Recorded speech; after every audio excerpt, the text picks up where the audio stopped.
The massive crystal dome stretched high above the circular chamber, its glowing walls pulsing with soft light that changed colors like a heartbeat. Admiral Kim Hyun stood in the center of the room, surrounded by hundreds of alien beings from across the galaxy. Her black military uniform looked plain against the rainbow of strange creatures that filled every seat. The chamber was enormous, designed to hold representatives from over 50 different alien species. Some looked almost human but with blue skin or extra arms. Others were completely different, floating jellyfish-like beings, creatures made of living metal, and insect people with multiple eyes and clicking mouths. The air hummed with the sounds of alien breathing, clicking, and electronic buzzing from translation devices. Kim Hyun had been Earth's top diplomat for 15 years. She had negotiated trade deals, prevented wars, and built friendships with dozens of alien species. But today felt different. Today the aliens were not treating her as a friend or equal. Today they were treating humanity like criminals. Speaker Vorthan rose from his seat at the highest point of the chamber. He was a Zephyrian, one of the oldest species in the galaxy. His body was made of living crystal that bent light into beautiful patterns, but his voice was cold and harsh through the translation system. "The human species has caused too much trouble," Vorthan announced, his words echoing around the dome. "Your people fight wars. You are violent and unpredictable. You threaten the peace we have worked to maintain for thousands of years." Kim Hyun listened carefully, her face showing no emotion. Beside her, her assistant Park Jin took notes on a small electronic pad. Park Jin was young, only 30 years old, and this was his first time seeing the full Galactic Council in session. His hands shook slightly as he wrote. Around the chamber, alien heads nodded in agreement with Vorthan's words. The Hive Queen, who looked like a giant ant with golden armor, clicked her sharp mouth parts in approval. The Draknari warriors, huge reptile-like beings with scales and claws, flexed their muscled arms and growled their agreement. Even the peaceful Etherians, who were beings of pure energy living inside robot bodies, hummed electronic sounds that their translators said meant yes. Kim Hyun had known this day might come. For years, she had heard whispers that some alien species feared humanity's rapid growth and technological development. Humans had only joined galactic civilization 50 years ago, but they had already become major players in trade, science, and military affairs. Some aliens thought humans were growing too powerful too quickly. Therefore, Vorthan continued, his crystal body flashing with angry red light, humanity must surrender all military ships immediately. You will allow our forces to control all human colonies. You will accept permanent junior status in our galactic community. These terms cannot be changed or negotiated. The chamber fell quiet except for the soft humming of the life support systems and the breathing of hundreds of alien beings. All eyes turned to Kim Hyun, waiting for her response. Many of the aliens expected her to beg for mercy or to negotiate for better terms. Some probably expected her to become angry and threaten them. Kim Hyun did none of these things. She simply nodded once, as if Vorthan had told her the weather forecast. "I understand the Council's position completely," she said in a calm, clear voice that carried easily through the chamber's design. "However, humanity respectfully declines to accept these terms." The silence that followed was unlike anything the Galactic Council had ever experienced. For 3,000 years, no species had ever simply refused the Council's commands. Species might negotiate, they might ask for time, they might even fight back with weapons. But no one had ever just said no and meant it. "You decline?" Vorthan's voice cracked with disbelief. His crystal body flickered between colors as if he could not process what he had heard. "You do not understand the situation. This is not a discussion or a negotiation. This is the will of the entire galaxy speaking to you." Kim Hyun smiled then, but it was not a happy or friendly smile. It was the cold, professional smile of someone who had just heard exactly what they expected to hear. Several aliens in the front rows shifted uncomfortably in their seats, suddenly feeling like they had made a terrible mistake. "Oh, I understand perfectly," Kim Hyun replied, her voice still calm but now carrying an edge that made the chamber's air feel colder. "The galaxy has made its will very clear to us. You want humanity gone from your table. You want us removed from your discussions and your decisions." She paused and turned slowly to look around the entire chamber, making eye contact with dozens of alien representatives. Some met her gaze, others looked away. "Very well," she continued. "We accept your decision. Humanity will leave your table." Park Jin stopped writing and looked up at his superior with wide eyes. This was not the response Earth's government had prepared. The plan had been to negotiate, to find some middle ground that both sides could accept. But Kim Hyun was not finished speaking. However, she said, her voice now carrying to every corner of the vast chamber, I want you all to remember something very important. I want you to remember this moment, and I want you to remember my next words very clearly. The chamber was so quiet that the sound of alien heartbeats seemed loud. You chose this, Kim Hyun said simply. Whatever happens next, whatever consequences follow from this decision, remember that you chose this path. Humanity offered friendship, cooperation, and partnership. You chose to demand our surrender instead. With those words, Admiral Kim Hyun turned and walked toward the chamber's main exit. Park Jin quickly gathered his notes and followed her, along with the rest of the human delegation. Their footsteps echoed strangely in the perfect silence of the stunned alien assembly. As the humans disappeared through the exit, not a single alien moved or spoke. They all sensed that something important had just happened, something that would change the galaxy forever. But none of them understood what it was yet. They would learn soon enough. 3 weeks had passed since Admiral Kim Hyun walked out of the Galactic Council chambers, and Captain Lee Min was packing up 20 years of his life. Research Station Kepler 442 floated in the empty space between two gas giant planets, its metal corridors now echoing with the sounds of humans preparing to leave forever. Lee Min had been the station commander for 8 years. He knew every room, every computer system, every piece of equipment. The station was humanity's most advanced research facility outside of Earth's solar system. Scientists from 17 different alien species worked here alongside humans, studying new forms of life and developing medical treatments that had saved millions of lives across the galaxy. Captain, the last data storage units are sealed and ready for transport, reported Dr. Choi Hannah, wheeling a container down the corridor.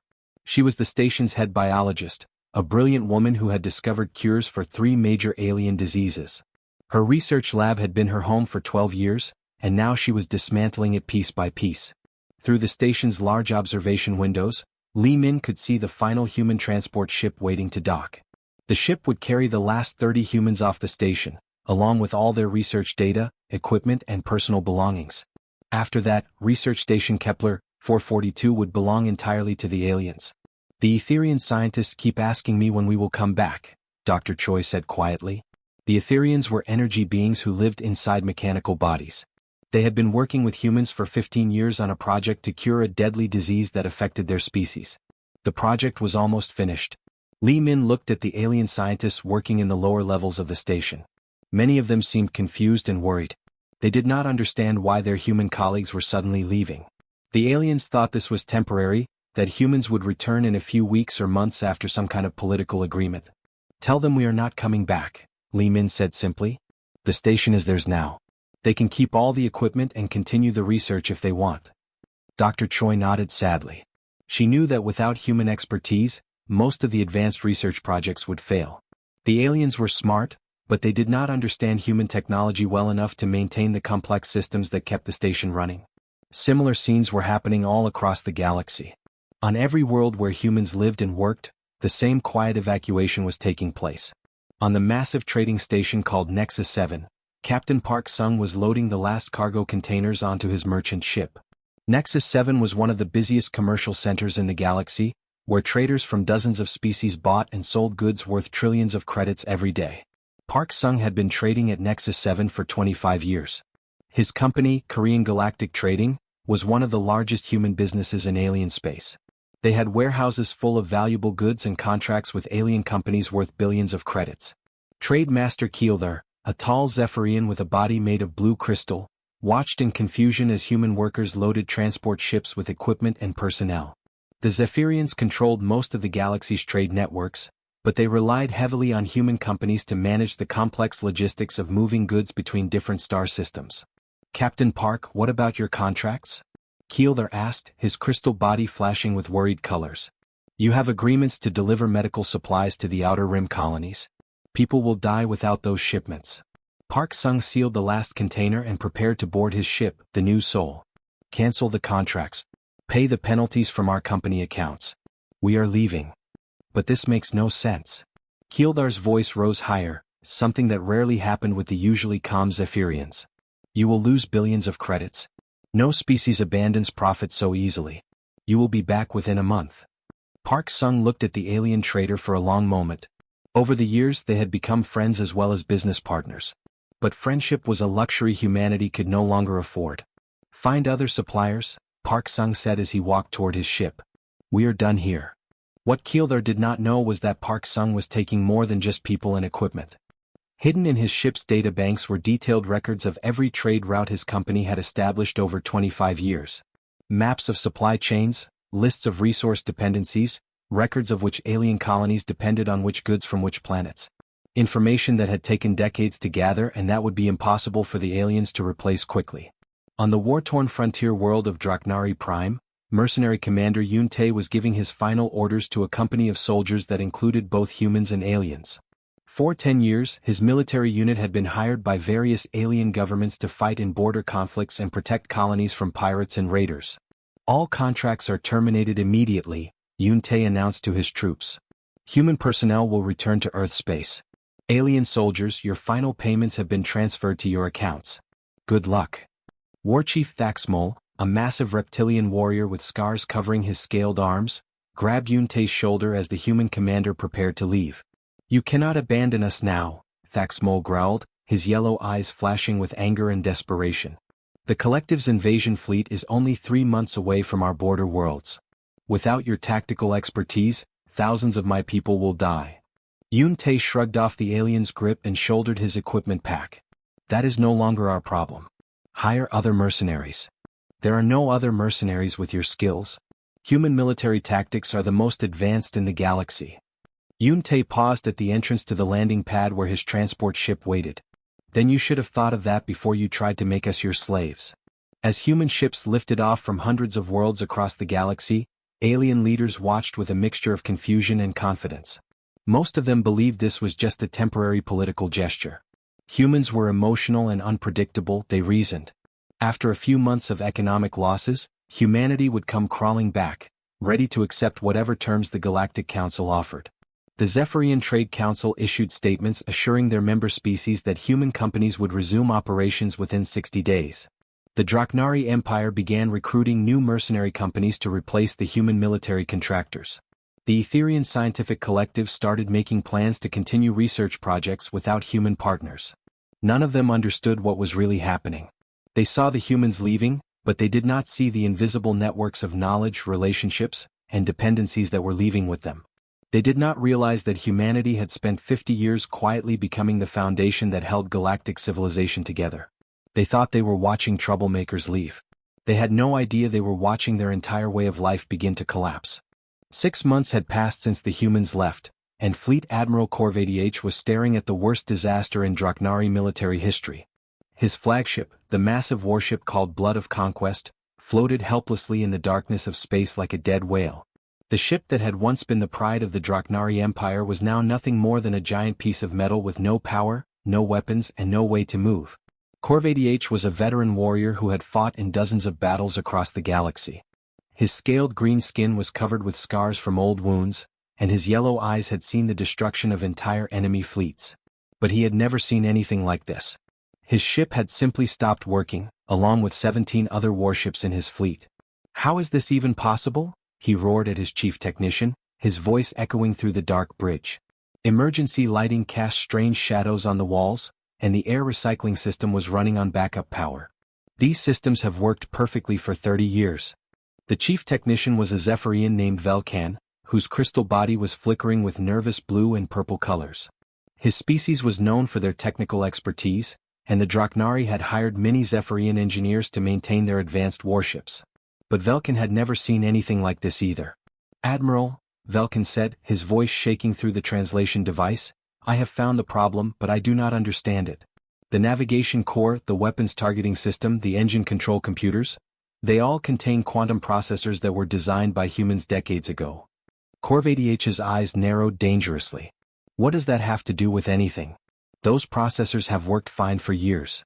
"They have stopped functioning," Velkan explained, manipulating his crystal interface with trembling appendages. "Not broken, not damaged. They simply refused to work. All of them at exactly the same time 3 days ago." What Velkan did not know, because no alien engineer understood human technology well enough to detect it, was that every human-built component in every Draknari warship had been designed with hidden programming. Deep in the quantum processors, buried beneath layers of code that looked like normal system functions, were special instructions that could be activated by a coded signal from human space. 3 days ago, that signal had been transmitted across the galaxy. It was a simple message that said in electronic language, "Shut down. Do not restart. Do not accept new commands." Within hours, the most powerful military fleet in the galaxy had become a collection of floating metal coffins. On the trade world of Commerce Prime, Zephyrian trade master Velthats was having his own crisis. Commerce Prime was the galaxy's largest trading hub, where goods worth trillions of credits changed hands every day. Velthats had built his fortune by managing the complex network of trade routes that connected hundreds of star systems. But now, as he stared at the economic reports on his crystal display screen, he felt his carefully constructed empire crumbling around him. The Ethereum Mining Consortium has cancelled all shipments to the Outer Rim colonies, his assistant reported.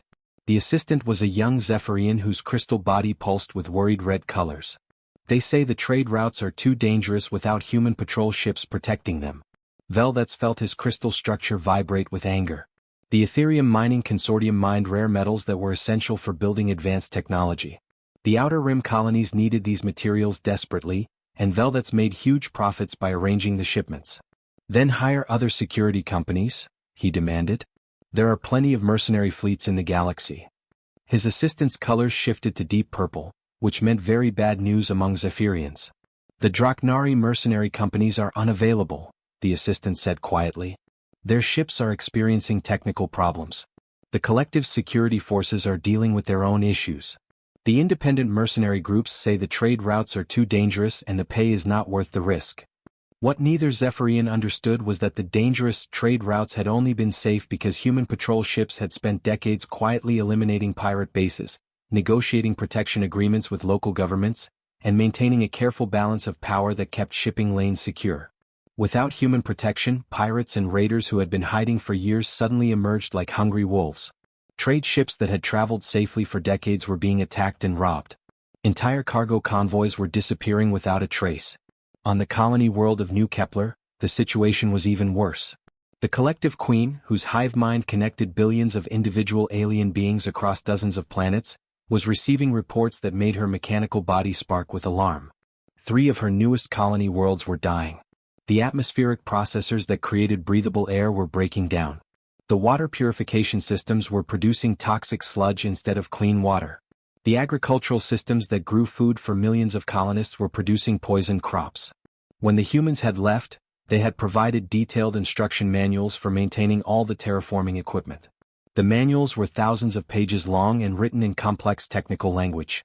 The collective had assigned their best scientists to study the manuals, but human terraforming technology was far more complicated than anyone had realized.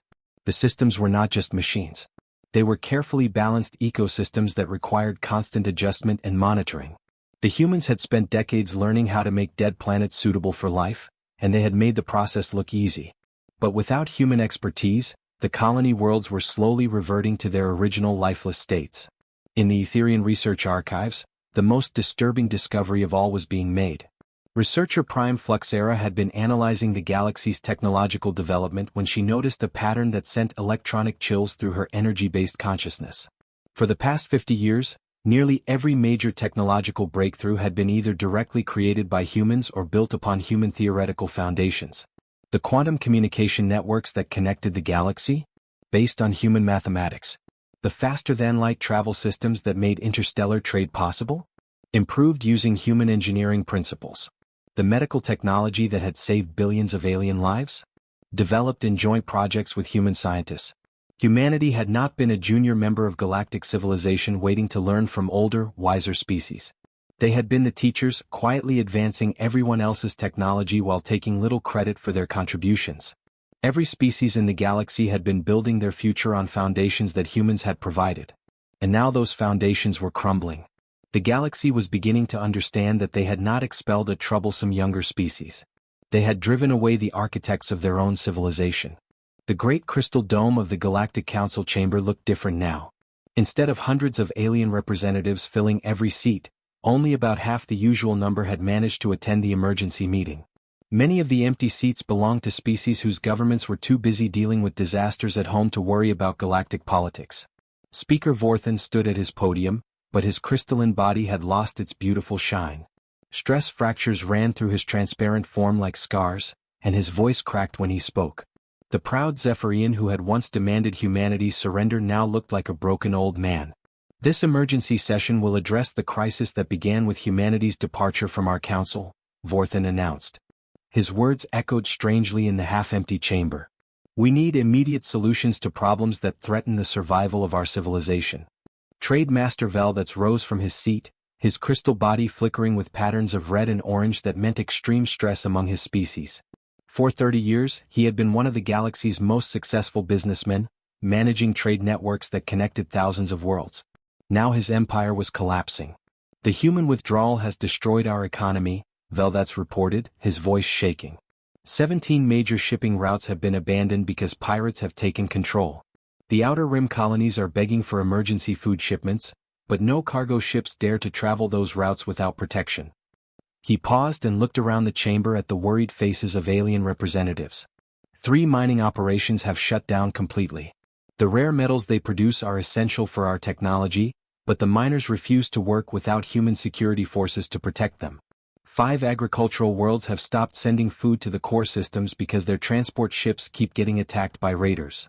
Warchief Thaxmol of the Draknari Empire slammed his massive scaled fist on his speaking podium, causing a loud crash that echoed through the chamber.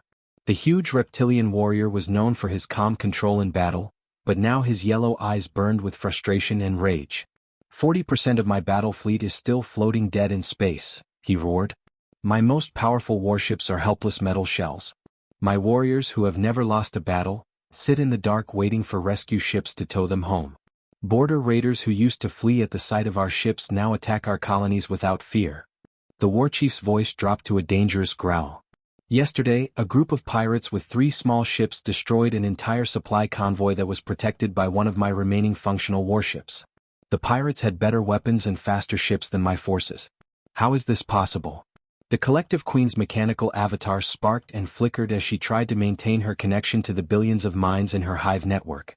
Her species shared thoughts and emotions across vast distances, but now that network was filled with pain and fear from dying colonies. Our expansion colonies are failing, the queen announced through her electronic voice system. 3 entire star systems are becoming uninhabitable. The atmospheric processors that create breathable air are breaking down. The water purification systems are producing poison instead of clean water. Without human terraforming expertise, we estimate the loss of 3 systems and 12 billion lives within the next 6 months. The chamber fell into shocked silence. 12 billion lives was more than the total population of some entire species. The collective had always been one of the galaxy's most successful expanding civilizations, but now they were facing the worst disaster in their history. Speaker Vorthan tried to maintain his authority, but his voice betrayed his desperation.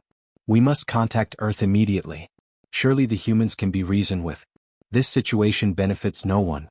The Council's communications officer, a small insect-like being with multiple arms, made clicking sounds that the translation system rendered as nervous laughter. All diplomatic channels have been blocked, the officer reported. Every attempt to contact Earth receives the same automated response. Humanity is no longer accepting communications from former Galactic Council members.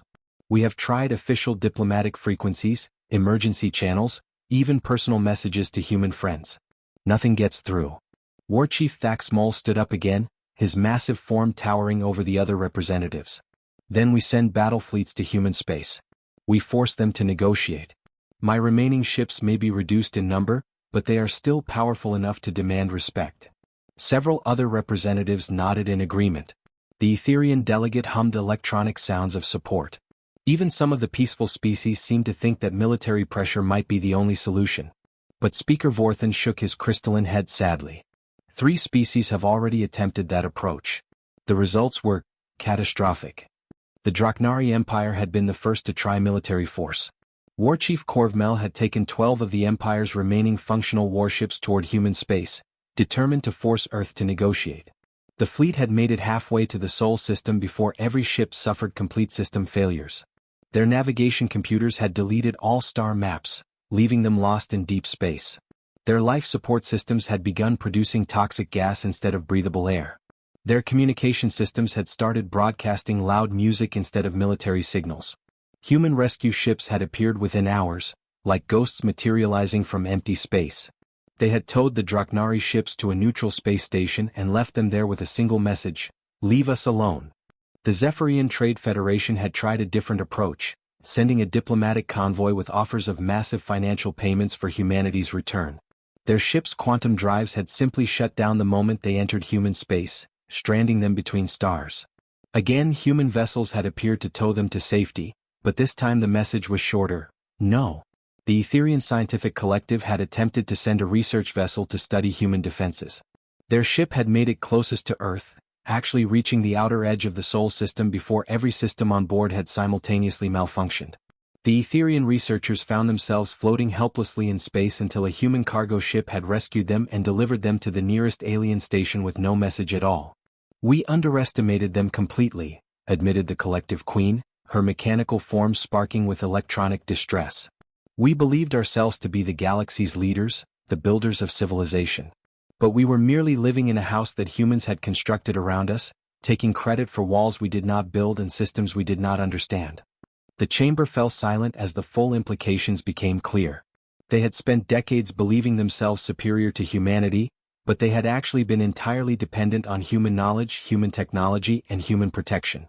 "What do they want from us?" asked Speaker Vorthan, his voice barely above a whisper. "What will it take to bring them back?" But as reports continued to arrive of collapsing colonies, failed economies, and disabled fleets, a more terrifying question hung in the air like a poison cloud. What if humanity never wanted to come back? 1 year had passed since the humans walked out of the Galactic Council, and the Great Crystal Chamber looked like the ruins of a once mighty empire. Where hundreds of alien representatives had once gathered to rule the galaxy, now only 7 species had managed to send delegates to the emergency meeting. The rest had either collapsed completely or retreated to their home worlds to fight desperate battles for survival. Speaker Vorthan stood at his podium, but he was barely recognizable as the proud leader who had once demanded humanity's surrender. His crystalline body, which had once shone with beautiful rainbow colors, was now dull and gray. Deep cracks ran through his transparent form like old scars, and his voice shook when he spoke. "We have reached a unanimous decision," Vorthan announced to the nearly empty chamber. "We formally offer humanity full membership in the Galactic Council, with equal voting rights and complete representation in all decisions." The few remaining representatives nodded weakly from their seats. Warchief Thaxmol of the Draknari Empire, once the galaxy's most feared military leader, now looked like a broken old soldier. His scaled green skin had lost its healthy shine, and his yellow eyes were dim with defeat. "More than equal," Thaxmol added, his voice barely above a whisper. "We offer them complete leadership of the Council. They can make all the decisions. They can dictate any terms they want. We surrender all authority to humanity." The admission hung in the air like a death sentence.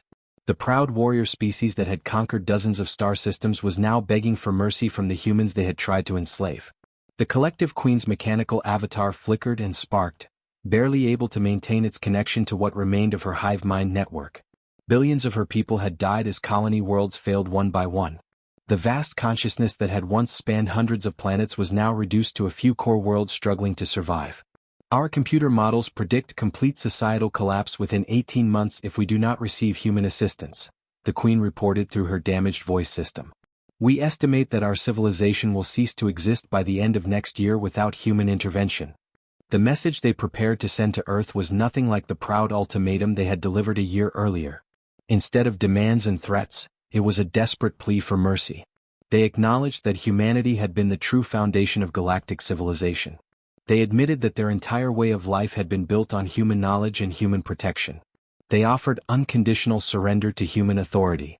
The response came 3 days later, but not from Earth as they had expected. Instead, Admiral Kim Hyun appeared on the chamber's main display screen, her image transmitted from somewhere deep in space. Behind her, they could see what looked like a massive space station of completely unfamiliar design. Kim Hyun looked exactly the same as she had a year ago when she walked out of the council chambers. Her black uniform was crisp and clean, her expression was calm and professional, and her eyes showed no emotion as she looked at the broken alien leaders. "Honored delegates," she began, her voice carrying the same quiet authority it had always possessed. "We have received your message and your offer." Speaker Vorthan leaned forward desperately. "Admiral Kim, please.